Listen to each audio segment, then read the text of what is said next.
2 साल तक लगातार जॉब करने के बाद मैंने उसे कभी जीवन में नहीं बोला कि आ चल अपन मिलकर आरसीएम करते। 17 साल तक वो आरसीएम की किसी मीटिंग में नहीं आई थी। 2 साल के बाद ऐसी क्या घटना घटी कि वो अभी फुल टाइम आरसीएम में है। उसकी इंडिपेंडेंटली इंडिया में सेमिनार होती है। जब भी उसकी सेमिनार नहीं होती तो वो मेरे साथ हमेशा रहती है। अब उसके जीवन का एकमात्र लक्ष्य है, वो है आरसीएम ओनली, आरसीएम ओनली।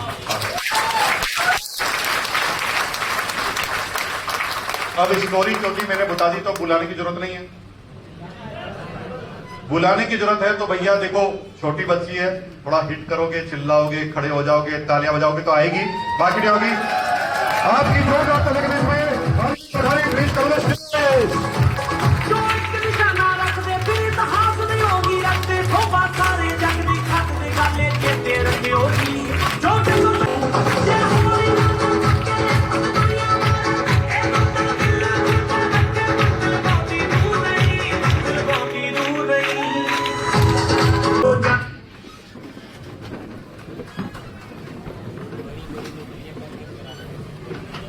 बैठ जाइए, आराम से बैठ।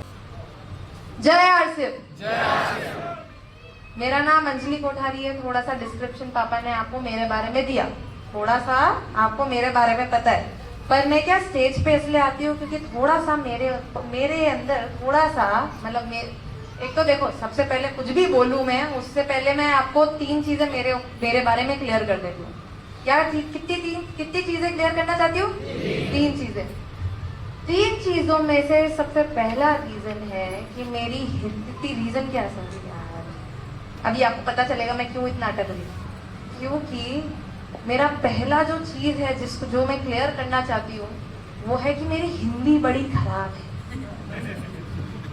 मैं क्या बोलती हूँ मुझे समझ में ही नहीं आता, क्योंकि मैं क्या सोचती इंग्लिश में हूँ फिर बोलती हिंदी में हूँ, और आप लोग तो बोलते हैं पंजाबी है, तो मतलब बहुत ही ज्यादा अपना मिसकम्युनिकेशन हो रहा है। और मैं क्या तो थोड़ा बीच बीच में आप लोगों को मेरी हिंदी के साथ थोड़ा एडजस्ट करना पड़ेगा। और अगर आपको यहाँ पे बैठ के लग रहा है मेरी तो हिंदी अच्छी है, तो इसका मतलब ये है कि मेरे साथ साथ आपकी भी हिंदी खराब है। सिंपल सी बात। तो हिंदी कमजोर है, इसलिए अगर मैं बीच बीच में अटक जाऊं और मेरे को समझ में नहीं आया मैंने क्या बोला और आपको भी समझ में नहीं आया कि क्या हुआ, तो थोड़ा सा टाइम देना मेरे को, मैं लाइन पे आ जाऊंगी, ठीक है? जो मैं क्लियर करना चाहती हूँ यहाँ पे वो ये है कि मैं आप सब लोगों से एज में बहुत छोटी हूँ। यहाँ पे 90% क्राउड जो है मैं आप सब लोगों से एज में छोटी हूँ। मैं यहाँ पे आके आपको कुछ नहीं सिखाना चाहती, कुछ सिखाना नहीं चाहती, कुछ सिखाने के लिए है भी नहीं, और ना कभी मेरा मोटिव रहेगा सिखाने का, क्योंकि आप हर एक स्टेज में, लाइफ के हर एक स्टेज में मेरे गुरु हैं। मुझे बस एक चीज का एक्सपीरियंस ज्यादा है, वो क्या है? आरसीएम को देखने का। पापा ने बताया आरसीएम 24 साल का है, मैं 25 साल की हूँ। मैंने क्लोजली देखा है आरसीएम को। मैंने मेरे पापा को अब बिना सिवाय आरसीएम के कुछ करते हुए ही नहीं देखा। मैं जब छोटी थी तो जब सर्विस हुआ करती पापा की, तो मुझे थोड़ी ना याद है, मैंने तो सिर्फ और सिर्फ आरसीएम करते हुए देखा। तो यहाँ पे जिसकी भी डायरी खुली हुई है मेरे बोलते समय बंद कर दी, नहीं तो मैं क्या थोड़ी सी ऐसी हो जाती हूँ, थोड़ी घबरा जाती हूँ कि मेरी बातें लिख रहे हैं, तो लिख बंद कर देना अंकल, बंद कर देना। वेरी गुड, शुरू करें? जिंदा तो है आप लोग? देखिए मुझे पता है कि मैं डेड क्यों हूँ, मेरे अंदर एनर्जी कम इसलिए क्योंकि मैंने अभी अभी छोले कुलचे खाए थे। पर आप लोगों ने भी छोले कुलचे खाए थे क्या? तो हिल रहे डोलो, हंसो सब लोग। अरे यार बड़ा फीका है यार, आप लोगों ने खाया नहीं, मक्खन वगैरह नहीं खाया क्या? आप लोग तो जाने ही उसके लिए जाते हो। हंसो सब लोग, तालियां।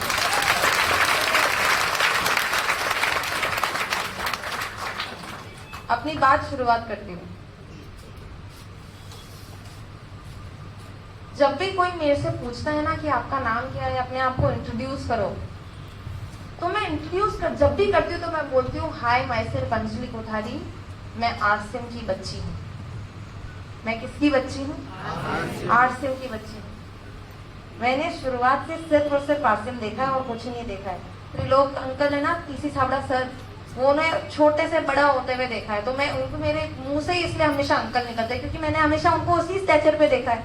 मेरे लिए तो घर जैसी बात हो गई थी। तो इसलिए मैं अपने आप को क्या बोलती हूँ, आरसीएम की बच्ची। इस बच्ची ने सिर्फ और सिर्फ आरसीएम देखा है। तो नेचुरली जब भी मैं लोगों को ऐसा बोलती हूँ तो लोग बाग बोलते हैं कि अगर ये अपने आप को आरसीएम की बच्ची बोल रही है, इसका मतलब ये भी तो है कि इसको शुरुआत से आरसीएम से बड़ा प्यार रहा होगा। सोचते कि नहीं सोचते ऐसा? आपके दिमाग में आ ही रहा होगा कि अगर ये अपने आप को ऐसा बोल रही है तो इसका मतलब शुरुआत से ही बड़ा प्यार था इसको आरसीएम से, पर ऐसा था ही नहीं, ऐसा बिल्कुल भी नहीं था। आरसीएम से जितनी नफरत मुझे थी ना, मैं 100% गारंटी के साथ कह रही हूँ कि इस पूरे हॉल में कोई ऐसा होएगा ही नहीं, कोई भी ऐसा नहीं होगा।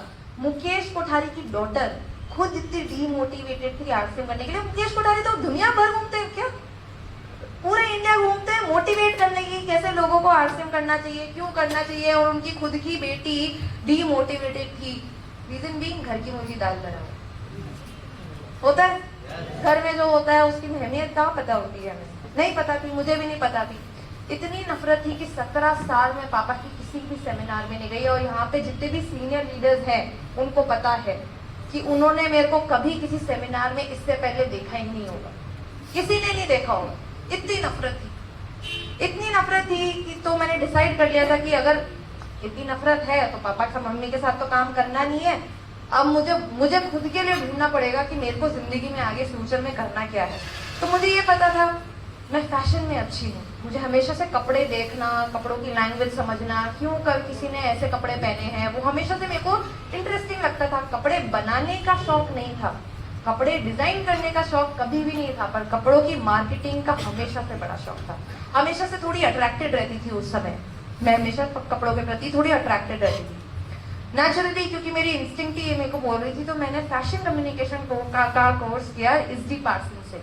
SD Parsons New York based college है, वर्ल्ड का नंबर 1 डिजाइनिंग कॉलेज है। अगर अभी आप लोग सर्च करके देखेंगे तो आपको पता चल जाएगा मैं किसकी बात कर रही हूँ। तो मैंने अपनी ग्रेजुएशन वहां से खत्म की, 4 साल का कोर्स था, खत्म हुआ। मैं जॉब्स ढूंढ रही थी, मैंने उस समय 3 कंपनीज में अप्लाई किया, तीनों कंपनी में मेरे को ऑफर लेटर मिल गया, पर एक कंपनी थी जिसने मेरा अटेंशन ले लिया, उसका नाम था rain drop media. Rain drop media काम करती थी फिल्म पब्लिसिटीज के ऊपर और फिल्मी कलाकार के ऊपर पब्लिसिटी करना। समझ रहे हैं ना, मतलब थोड़ा सा तो पापा ने समझाया था। मानिए जैसे मेरा फर्स्ट क्लाइंट जो था ना वो अनिल कपूर था। मेरा first client, first day of job मेरा क्लाइंट था अनिल कपूर। मेरे को घर पे भेज दिया था उसके चाय पीने के लिए अकेले। तो मैं तो चाय भी पी के आ गई, पर उस दिन मेरे को समझ में आया कि कैसे पब्लिसिटी होती है, कैसे आप जो न्यूज़पेपर में पढ़ते हैं वो जानबूझकर आपको पढ़ाया जाता है। एक रीजन है, जब भी आप अमिताभ बच्चन के बारे में सोचते हैं तो सबसे पहले आप यही सोचते हैं एंग्री यंग मैन, सोचते कि नहीं सोचते? तो ये सारी चीजें आपको फीड कराई जाती है। तो मेरा काम वो हुआ करता था। मेरी फर्स्ट मूवी जिसके ऊपर मैंने काम किया था वो थी जर्सी, शाहिद कपूर की। मुझे नहीं पता आप में से कितने लोगों ने देखी, बट काफी फेमस हुई थी। मेरी सेकंड मूवी जिसके ऊपर मैंने काम किया था वो थी अतरंगी रे, धनुष के साथ, सारा अली खान और अक्षय कुमार के साथ। ये मेरी थर्ड फिल्म थी। और मैंने थ्रू आउट मेरी, जब भी मैं काम करी थी रेन ड्रॉप मीडिया में, मैंने हर उस बड़े सेलिब्रिटी के साथ काम किया है जिसके बारे में आप ड्रीम करते हैं। जैसे अगर यहाँ पे कोई मेरे से एज में बड़ा है तो वो धर्मेंद्र के फैन होंगे। मैंने धर्मेंद्र के बच्चे के साथ भी काम किया, धर्मेंद्र के साथ भी काम किया, सबके साथ काम किया, शिल्पा शेट्टी, प्रियंका चोपड़ा, इन सबके साथ काम किया। शुरुआत के 6 महीने मुझे मेरे काम में इतना मजा आ रहा था, मेरी सैलरी भी बड़ी अच्छी हुआ करती थी। मीडिया सेक्टर में थी ना, मैं मीडिया सेक्टर में थी, फिल्म इंडस्ट्री में थी। मेरी सैलरी ही, स्टार्टिंग सैलरी मेरी क्लोज टू 1 लाख रुपीज हुआ करती थी। मैं अकेली थी 22 ईयर्स और मैं इतना अच्छा कमा रही थी। मुझे उस समय ऐसा लग रहा था कि वाह, पापा मम्मी से छुटकारा मिल गया। ऐसा लगता था मुझे उस समय कि अब तो पापा मम्मी मेरे सर पे चढ़ के क्या ही कर लेंगे, मैं खुद का कमा रही हूँ, जो डिसीजन होगा वो मेरा होगा। और ये मिसकंसेप्शन में आ गई थी मैं। एनीवेज 6 महीने हो गए मेरी जॉब को। 6 महीने बाद मेरे साथ कुछ ऐसा हुआ जो बहुत कम लोगों के साथ होता है, और जब मैं आप लोगों को बताऊंगी कि मेरे साथ क्या हुआ तो आप लोग बोलेंगे फेक रही है। बताऊं क्या हुआ था? मेरा फिर से प्रमोशन लग गया था। मैंने तो 6 महीने पहले ही ज्वाइन किया था, मेरा प्रमोशन लग गया। अब आप लोग बोलेंगे ऐसे कैसे हो रहा है? ऐसे थोड़ी ना होता है, पहले ही सैलरी इतनी अच्छी, उसके बाद वापस से 6 महीने बाद प्रमोशन लग गया। ऐसा इसलिए था क्योंकि मैं इनफॉर्मल सेक्टर में काम करती थी। आप जितने भी काम करते हैं वो फॉर्मल सेक्टर्स के काम है, पर मीडिया और फिल्म इंडस्ट्री बड़ी इनफॉर्मल है। वहाँ पे डिसाइडेड नहीं होता कि इस एज का इंसान चाहिए, इस एज के बाद आपकी इतनी सैलरी होगी। कभी सुना है ऐसा? नहीं, ऐसा होता ही नहीं है। तो मेरी सैलरी उससे भी अच्छी हो गई, मैं अपने काम में बहुत अच्छी हो गई।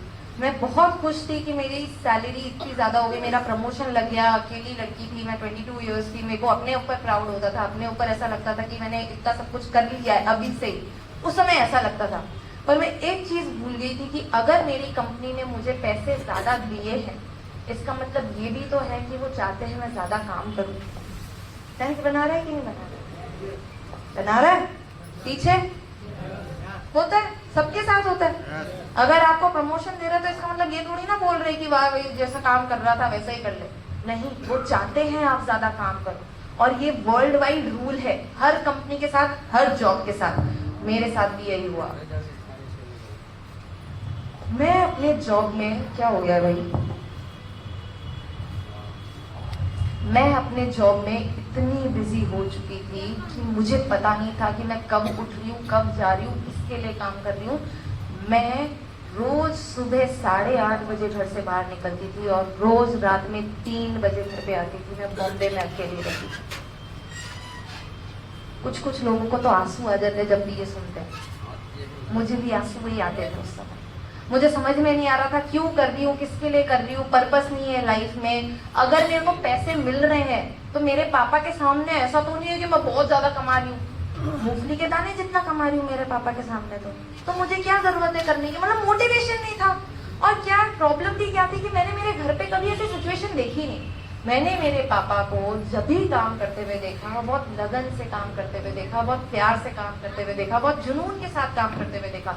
वो लगन, प्यार, जुनून मेरे अंदर रहा ही नहीं था, रहा ही नहीं, क्योंकि मैं इतनी एग्जॉस्ट हो चुकी थी अपनी जॉब में। उस समय, उस दिन मुझे समझ में आया कि शायद मेरे पापा जो करते हैं वो मेरे से तो अच्छा ही है। बस क्या समझ में आया मुझे? शायद मेरे पापा जो करते हैं वो मेरे से तो अच्छा ही है। हंस तो मोटिवेशन नहीं था। उस दिन मेरे को समझ में आ गया कि शायद मेरे पापा जो करते हैं वो मेरे से तो अच्छा ही है। फिर भी ऐसा मैंने सोचा नहीं था कि मैं कभी आसिम करूंगी या फिर ये मेरे लिए कभी होगा। मेरे लिए कभी मैंने उसको ऑप्शन बनाया ही नहीं था। मुझे ऐसा तब तक ऐसा लग रहा था कि मेरे पापा को मिल गया जो उनको चाहिए था, ये मेरे लिए नहीं है, चलो अच्छी बात है पापा को मिल गया, मैं नहीं करूँगी। ये था मेरा फर्स्ट रियलाइजेशन। बट मेरी नौकरी में 1 साल बाद मेरे साथ कुछ ऐसा हुआ जो सबसे बड़ा रीजन बन गया था मेरा आरसीएम करने के ऊपर या फिर डायरेक्ट सेलिंग एक्सेप्ट करने के ऊपर। जानना चाहेंगे ना? तो पापा ने अभी अभी क्या प्रैक्टिस कराई आपको? कैसे पूछते हैं? कैसे पूछते हैं? बता दो। करो करो करो करो, बताओ बताओ। अरे मैं नहीं बताऊंगी अगर आप नहीं करेंगे यार। चलो बताती हूँ। ये सबसे बड़ा रीजन जो मैं आपको बता रही हूँ ना, ये रीजन है AI, आर्टिफिशियल इंटेलिजेंस। नाम सुना होगा आप लोगों ने? एक बार शो ऑफ हैंड से बता दीजिए कितने लोगों ने सुना है आर्टिफिशियल इंटेलिजेंस के बारे में? काफी लोगों ने। यार आप लोग मेरे को इम्प्रेस किए जा रहे हो, क्योंकि मैं जहाँ पे भी जाती हूँ लोगों को AI का पता ही नहीं होता है। आप में से इतने सारे लोगों को AI के बारे में पता है, तो आपने खुद के लिए एक बार ताली बजाओ यार, बड़े अच्छे के। AI मतलब आर्टिफिशियल इंटेलिजेंस। आप में से जिन लोगों को AI के बारे में नहीं पता, मैं आपको बहुत सरल सी भाषा में समझाती हूँ कि AI होता क्या है। आप लोग जब छोटे बच्चे हुआ करते थे, छोटे बच्चे, सब सारी एज से बात कर रही हूँ मैं, सिर्फ मेरी एज से बात नहीं कर रही हूँ, आप सब लोग जब छोटे बच्चे हुआ करते थे उस समय आप लोग सोचते थे कि नहीं सोचते थे कि एक दिन मैं जब बड़ा होऊंगा या होंगी, एक दिन मेरा सारा काम एक कंप्यूटर करने लगेगा। सोचते थे कि नहीं सोचते थे? सोचते थे, सब लोग सोचते थे। मैं खुद उस सोच के साथ बड़ी हुई, मैंने खुद वो सपना देखा है कि एक दिन ऐसा होगा फ्यूचर में। पर अब ये सोच नहीं रही है, ये अब सोच नहीं है, ये ऐसा हो रहा है। आज हर वो काम जो एक ह्यूमन को करने में बहुत ज्यादा मेहनत लगती है, दिमाग लगता है, वो आज हर एक काम एक कंप्यूटर कर सकता है। और अगर अभी नहीं कर सकता है तो आने वाले 5 सालों में करने लगेगा। There's no doubt about it.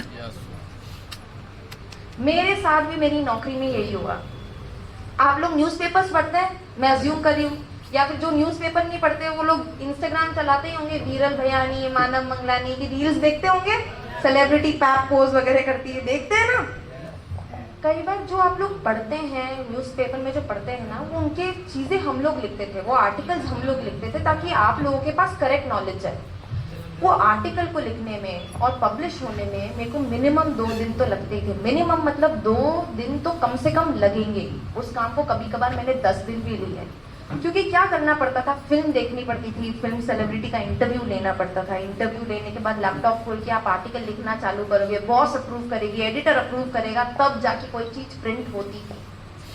But फिर मेरी लाइफ में एक सॉफ्टवेयर आया जिसका नाम था चैट जीपीटी। बहुत सारे यंग जनरेशन ने सुना होगा चैट जीपीटी के बारे में। चैट जीपीटी एक ऐसा सॉफ्टवेयर था जिसको मैं सिर्फ बोलती थी कि देख भाई ऐसी ऐसी फिल्म है, ऐसा ऐसा इंटरव्यू है, इतने वर्ड्स में ऐसा आर्टिकल लिखना है जो कभी मेरी बॉस डिसअप्रूव कर ही नहीं पाए। इतना बढ़िया आर्टिकल लिखता था, कभी मेरी बॉस ने डिसअप्रूव किया ही नहीं। जो मेरा 2 दिन का काम था ना, वो आज सिर्फ 5 मिनट का काम बन चुका था, सिर्फ 5 मिनट का। और ये अगर आपको मेरे ऊपर बिलीव नहीं हो रहा है तो आप खुद जाके चेक कर सकते हैं, प्रूफ के साथ बात करते हैं। आप वो सेम चीज आज जाके ट्राई करना। मुझे उस दिन समझ में आया कि शिट, अभी तो मेरी नौकरी का सिर्फ छोटा सा पार्ट है जो एक कंप्यूटर कर सकता है। धीरे धीरे मेरी सारी नौकरी एक कंप्यूटर कब ले जाएगा मुझे भी नहीं पता चलेगा। और आप सब लोगों के साथ भी वही होने वाला है। आप में से कितने लोग किसान हैं? किसान है आपके कोई? फार्मर्स जानना चाहेंगे आपकी नौकरी कैसे जाएगी, आपकी जॉब कैसे जाएगी? इजराइल में एक ऐसा फार्म है, इजराइल में एक ऐसा फार्म है जहाँ पे सिर्फ रोबोट्स काम करते हैं। वो रोबोट जाता है, अपनी बीम डालता है, बीम से दे के पता कर लेता है कि इसका कितना पका है, कितना इसको रहने देना है, कितना पेस्टिसाइड डालना है, कितना पानी डालना है। पैकेजिंग भी खुद करके भिजवा देता है। अभी आपको यहाँ पे बैठ के लग रहा होगा कि यार अभी तो ऐसा नहीं होने वाला, अभी मेरी नौकरी कहीं नहीं जाने वाली। आप लोगों को यहाँ पे बैठ के ऐसा इसलिए लग रहा है क्योंकि गवर्नमेंट ऑफ इंडिया ने अभी रोक लगा रही थी इन सब चीजों पे। क्योंकि गवर्नमेंट ऑफ इंडिया को पता है अगर सारी चीजें कमर्शियलाइज कर दी, अगर एआई कमर्शियलाइज कर दिया, आप सब लोगों की नौकरी आप सब लोगों के हाथ से चली जाएगी। मैं जब नौकरी ढूंढ रही थी ना, तो मेरे साथ बहुत सारे फ्रेंड्स थे जिनकी नौकरी सिलिकॉन वैली में लगी थी। सिलिकॉन वैली जानते हैं सब लोग, जहाँ पे गूगल, माइक्रोसॉफ्ट, इन सब के ऑफिस जानते हैं। आप तो समझ गए सिलिकॉन वैली किसकी बात कर रही हूँ। उन सबके प्लेसमेंट्स वहाँ पे हुए थे। मेरे 3 फ्रेंड्स थे जिनकी प्लेसमेंट्स हुई थी। तीनों को विद इन 1 ईयर उनकी नौकरी से निकाल दिया गया। क्यों? क्योंकि उनकी नौकरी के रिप्लेसमेंट थे। और गजब की बात है कि इंडिया में तो कुछ हुआ ही नहीं था, तो मेरी नौकरी सिक्योर थी। मेरे को समझ में आ गया था कि अभी मेरी नौकरी का छोटा सा पार्ट है जो अभी कंप्यूटर कर रहा है। धीरे धीरे कब मेरी नौकरी कंप्यूटर ले जाएगा मुझे पता नहीं चलेगा। आने वाले 5 साल में बेटा अंजलि, तेरे को तो कुछ ना कुछ करना पड़ेगा, कुछ ना कुछ निकालना पड़ेगा। पर मैंने बोला यार मेरी नौकरी गई भाड़ में यार, मेरी नौकरी क्या ही किसी का कुछ कर लेगी। मैं तो मेरे पापा का पता लगाऊं, क्योंकि अल्टीमेट करता धरता तो वो है हमारे घर के। अगर मेरे पापा के पास पैसे नहीं रहे तो मैं क्या करूंगी? सही बात है ना। मैंने बोला मेरी नौकरी गई भाड़ में यार, पापा का पता लगाते पापा सिक्योर्ड है कि नहीं है। और ये चीज मैं आपको मेरी रिसर्च के थ्रू बोल रही हूँ। आप अपनी खुद की रिसर्च करके खुद अपना एक कंक्लूजन बना सकते हैं। बट मेरी रिसर्च का कंक्लूजन जानना चाहेंगे? मेरी रिसर्च का कंक्लूजन ये था कि सिर्फ डायरेक्ट सेलिंग इंडस्ट्री ऐसी है जो कभी कोई कंप्यूटर आपके हाथ से ले ही नहीं सकता।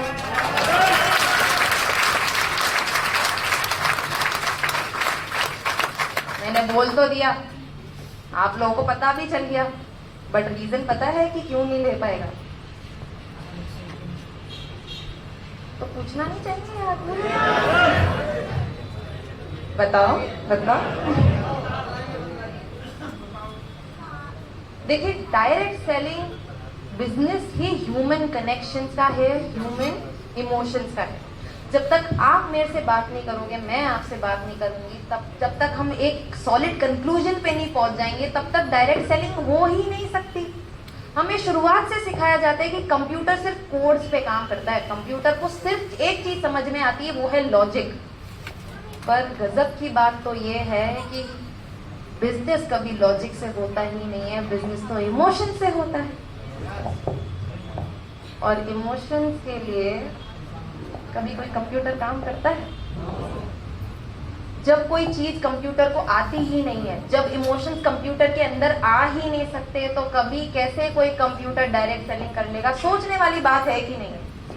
हाँ, ये बात सही है कि डायरेक्ट सेलिंग करने के लिए एआई टूल्स आ सकते हैं, पर डायरेक्ट सेलिंग का कोर कभी कोई एआई ले ही नहीं पाएगा।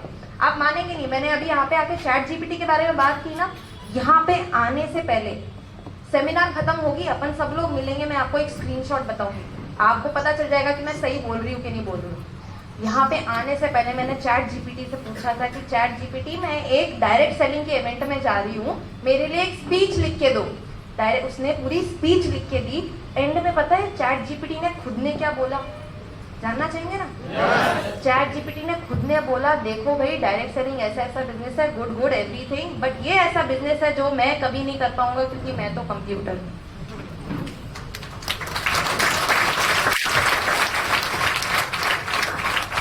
बात समझ में आ रही है? और नहीं समझ में आ रही तो क्या करवाना चाहिए आप लोगों को? अपने दिमाग का सीटी स्कैन, क्योंकि कुछ ना कुछ गड़बड़ मिलेगी उसके अंदर। ये इतना सिंपल सा रीजन है। जब मुझे ये चीज समझ में आई ना, सिर्फ एआई के ऊपर, ये मेरे लिए इनफ रीजन था। मैंने डिसाइड कर लिया था आने वाले 5 सालों में अंजलि तुझे पापा के साथ आना पड़ेगा, आरसीएम करनी पड़ेगी और ये तेरी मजबूरी हो जाएगी। मुझे पता था, बट फिर भी अगर इस लड़की ने डिसाइड कर रखा हुआ था कि 5 साल मैं अपने आप को दी थी ना, मैंने अपने आप को 5 साल दिए थे, फिर ऐसा क्या हुआ कि ये लड़की 2 साल में आ गई?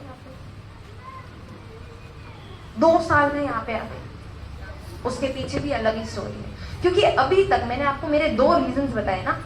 एक पहला रीजन क्या था कि नौकरी से परेशान हो गई, दूसरा रीजन ये था कि मेरी नौकरी मेरे हाथ से जाने वाली थी, पर फिर भी मैंने अपने आप को टाइम दिया था। क्यों?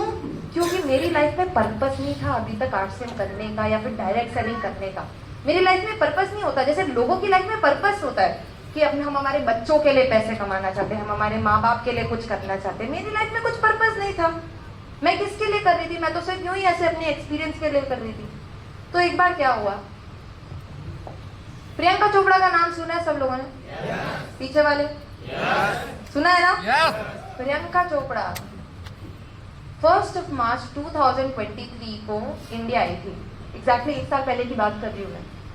प्रियंका चोपड़ा इंडिया आई थी। वो यूएस में उसकी अलग पब्लिकेशन है, पीआर उसका यूएस में अलग है। इंडिया का पीआर रेनड्रॉप मीडिया हैंडल करती थी और मैं उसकी पर्सनल पीआर हुआ करती थी। वो मेरी पर्सनल क्लाइंट थी। वो यूएस से इंडिया आई, बहुत बड़ा इवेंट था, एक प्रोडक्ट लॉन्च था जिसके ऊपर प्रियंका चोपड़ा को बात करनी थी। इतना बड़ा इवेंट था तो मेरी बॉस भी वहाँ पे थी और बहुत सारे मीडिया पब्लिकेशंस वहाँ पे थे। तो मेरी बॉस ने मुझे समझा के भेजा था कि देखो भाई, इतना बड़ा इवेंट होने वाला है, मीडिया बहुत कुछ लिखती है, हर कुछ ही लिख देती है, तो प्रियंका चोपड़ा को समझा देना कि उसको क्या बोलना है क्या नहीं बोलना है। तो मैंने प्रियंका चोपड़ा को पूरी स्क्रिप्ट बना के दी थी कि देखो, आपको ये बोलना है, ये नहीं बोलना है, ऐसे ऐसे कॉन्ट्रोवर्शियल टॉपिक है जिसके ऊपर हम लोग बात ही नहीं करेंगे। इवेंट चालू हुआ, प्रियंका चोपड़ा स्टेज पे आई। प्रियंका चोपड़ा ने बक बक करना चालू किया। वो बोलने लगी बक बक बक बक बक बक बक बक बक। बोलते बोलते उसने कुछ ऐसा बोल दिया जो उसको नहीं बोलना चाहिए था, कुछ गलत बोल दिया उसने। और मेरी बॉस स्लो मोशन में टर्न हुई मेरे पास ऐसे, और मेरे ऊपर चिल्लाने लग गई सबके सामने, तेरा दिमाग खराब है, तू कैसी लड़की, मैंने तेरे को समझाया था ऐसा कुछ नहीं होना चाहिए, तेरे को बोला था स्क्रिप्ट देके भेजना, फिर भी उसने ऐसा कैसे बोल दिया, ये तेरी मिस्टेक है, मैं तेरे को फायर कर दूंगी। और आप सब लोगों के साथ भी यही होता है शायद। सारे बॉस होते ही खड़ूस हैं, सारे के सारे। मेरी बॉस एक्स्ट्रा खड़ूस थी, सबके सामने मेरे को डांट दिया जो मेरी मिस्टेक भी नहीं थी। उस समय वहां पे बैठ के मैं सोच रही थी कि यार प्रियंका चोपड़ा का खुद का मुंह है, उसको जो बोलना है वो बोलेगी, मैं तो कुछ नहीं कर सकती। मैं तो नहीं बोल सकती है प्रियंका चोपड़ा स्टेज पे चढ़ के ऐसा मत बोल। मैं बोल सकती हूँ क्या स्टेज पे आके? मैं नहीं बोल सकती। जो मेरी मिस्टेक भी नहीं थी उसके ऊपर मेरी बॉस ने मुझे इतना रुलाया। उस दिन काजल और मस्कारा डाल रखा हुआ था आंखों में, रोई ना, काजल मस्कारा साथ में आया, काला काला नहीं हुआ। कभी किसी ने भालू की शक्ल देखी होगी तो उसको मेरे से कंपेयर कर लो। एकदम भालू की तरह लग रही, एकदम डिट्टो कॉपी, सब कुछ काला काला हो गया। खत्म हुई जो भी लॉन्च था वो खत्म हुआ। खाना नहीं खाया था मैंने, 12 o'clock के आसपास की बात थी। मैं किसी रेस्टोरेंट में खाना खाने गई और मैंने रात भरे पापा को फ़ोन कर दिया। रोते रोते मैंने पापा को फ़ोन किया कि पापा मैं क्यों वो कर रही हूँ, किसके लिए कर रही हूँ, मुझे बिल्कुल भी अच्छा नहीं लग रहा है, मैं ये जॉब छोड़ना चाहती हूँ। आप मेरे को बताओ, अगर मैंने अभी इस समय डिसीजन लिया आरसीएम करने का, तो क्या आप मेरे साथ खड़े रहोगे, क्या आप मेरा सपोर्ट करोगे? पापा ने मुझे बोला कि तू अभी के अभी नौकरी छोड़ और आरसीएम चालू कर दे।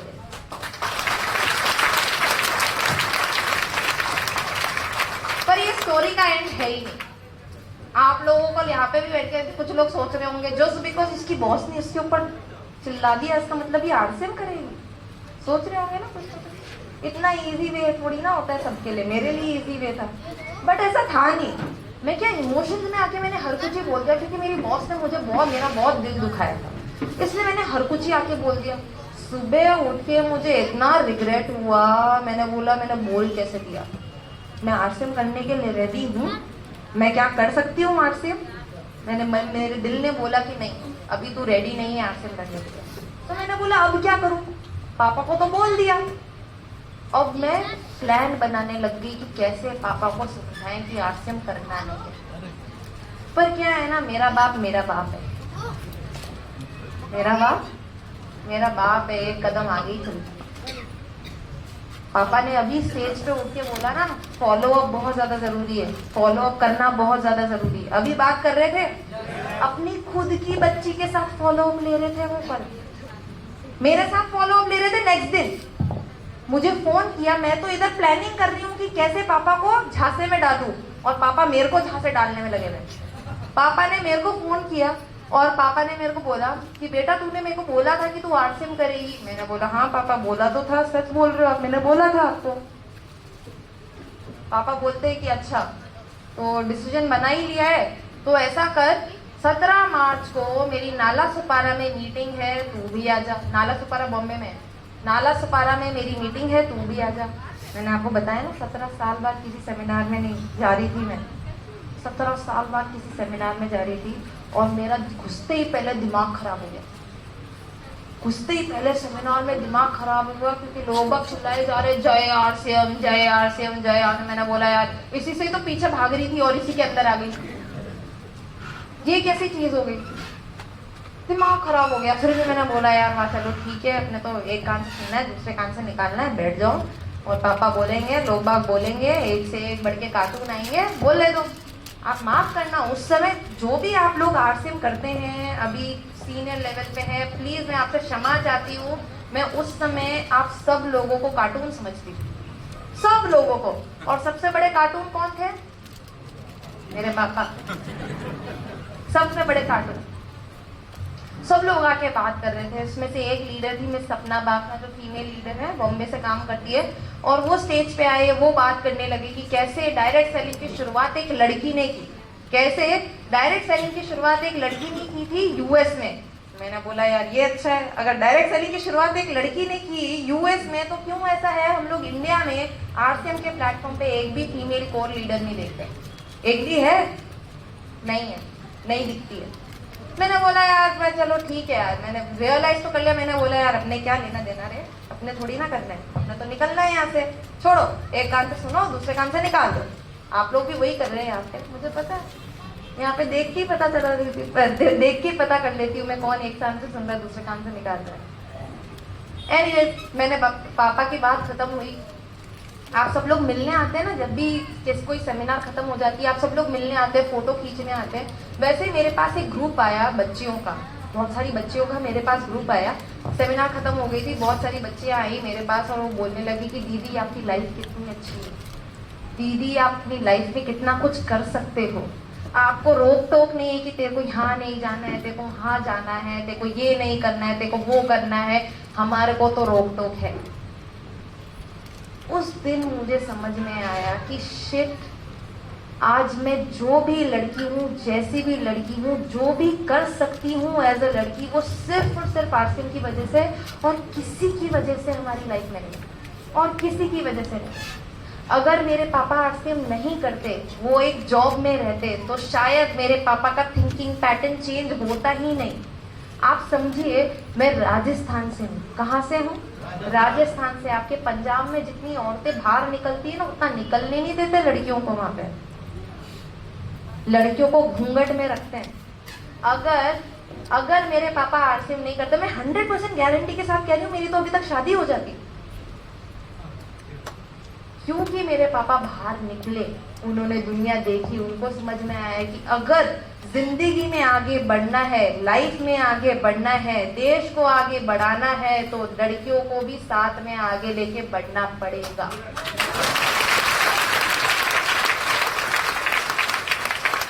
अगर लड़कियां आगे नहीं बढ़ी तो कुछ नहीं हो पाएगा। दुनिया की सबसे बड़ी कंपनियां, सारी बड़ी कंपनियां, गवर्नमेंट ऑफ इंडिया आज इसी बारे में तो बात कर रही है, सिर्फ वुमेन एम्पावरमेंट के ऊपर। और आरसीएम से अच्छा आपको लोगों के लिए कोई प्लेटफॉर्म हो ही नहीं सकता, क्योंकि ये ऐसा एक प्लेटफॉर्म है जहां पे आप घर पे बैठे लोगों का ध्यान रखते हुए, खाना खाते हुए, तारीफ करते हुए ये काम कर सकते हैं। कुछ ज्यादा करने के लिए नहीं। अगर आप लड़की हो और आपको शर्म आती है लड़कों से बात करने के लिए, तो आपके घर में भाई बहन तो होंगे, भाई तो होंगे, भैया होगा, हस्बैंड होगा, उनको समझा दो, वो आगे लेके चले जाएंगे। पर इसका मतलब ये थोड़ी ना कि अपना मुंह चुप रखना है। आप लड़की हो, इसका मतलब ये थोड़ी ना है कि सिर्फ लड़कियों को ही ज्वाइन कराना है। शर्म आती है, वाह चलो, अगर लड़कियों से ही बात करनी है तो आज आरसीएम में लड़कियों के ऊपर इतने सारे प्रोडक्ट्स हैं। पूरी की सोल की रेंज ही लड़कियों के लिए। तो लड़कियां अगर इस बिजनेस को ज्वाइन करें तो सिर्फ और सिर्फ की सोल के द्वारा वो डायमंड तक पहुंच सकती है और अपने हस्बैंड्स को उनके पैसों पे अंतर्राष्ट्रीय टूर पे ले जा सकती है।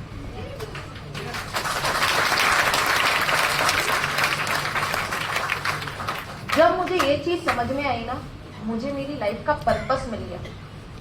बताया ना मैंने आपको, अभी तक मेरे पास सिर्फ रीजंस थे क्यों आरसीएम करना चाहिए, क्यों आरसीएम नहीं करना चाहिए, और भी बहुत सारे रीजंस है। पर मैंने यहाँ पे आके आपको मेरे सिर्फ 3 रीजंस बताए। 3 रीजन इसलिए बताए क्योंकि ये सिर्फ मेरे रीजंस नहीं है, ये आपके भी रीजंस हैं। सबकी नौकरी सबको परेशान करती है, सबकी नौकरियां सबके हाथ से जाने वाली है। और विमेन एम्पावरमेंट आज सिर्फ एक लड़की का काम नहीं है, लड़के का भी इक्वल काम बन चुका है। हर एक लड़की के लाइफ में एक लड़की है, वो किसी भी रिलेशनशिप में हो सकती है, एक बहन हो सकती है, एक मदर हो सकती है, एक वाइफ हो सकती है, कुछ भी हो सकती है।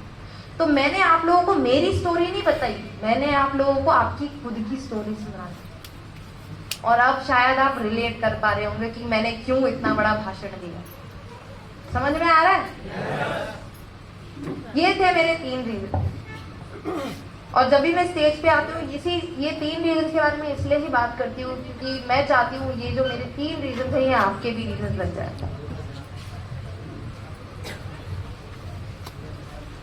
हंस दो यार, हेड हो गए यार सब लोग।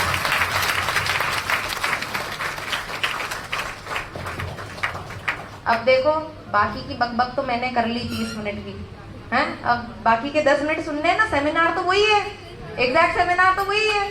आप लोग बोल रहे हो यार सुनने, तो हम लोग मुकेश कोठारी को आए थे, किसको भेजा दिया? ऐसा तो नहीं सोच रहे हो? नहीं ना? थैंक यू सो मच, आप लोगों ने मेरे को सुना, इतना कोऑपरेट किया, इतनी बकबक की मैंने, आप लोगों ने सुन लिया, thank you so much. But अब मैं पापा को फिर से स्टेज पे बुलाती हूँ। Thank you.